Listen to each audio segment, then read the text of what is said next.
Ndio maana unashangaa, unaweza ukawa kwenye sehemu moja unaishi na wenzako, kuna mtu mmoja anakuchukia bila sababu, yani hakupendi tu. Unajiuliza, kwani nilimkoseaga nini? Yani huna ulichokifanya kibaya, yani yeye anajisikia hakupendi tu.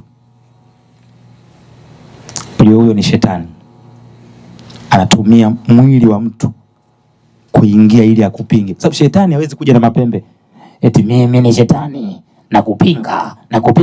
Kuna atakuja mwanadamu ana miguu, anakula ubwabwa na maharage ya nazi. Utasema yani huyu kaka ana roho mbaya, ananichukia kazini. Huyu sio huyu kaka, ni shetani ameingia ndani ya mtu, kamvisha nia kwamba mchukie. Nia inaingia ndani ya boss, anasema najisikia tu kumfukuza kazi. Anasema mbona umekaa kazini muda mrefu?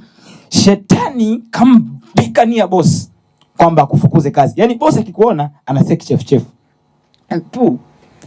Yani anaweza kata sema kutemea mate haipo, lakini anafanya tu. Anasikia chef akikuona. Unaona hiyo kitu? Yani kuna mtu anakuchukia na hakuna sababu.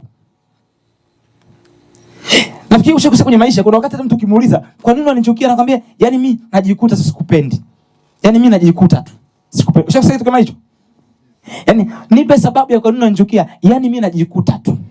Wewe, yani hazivi kwa asili. Kwa asili hazivi. Watu wa Mungu. Anambia asili ipi? Anambia yani mimi ndani yangu najisikia tu. Yani sikupendi. Na anamaanisha hakupendi kweli.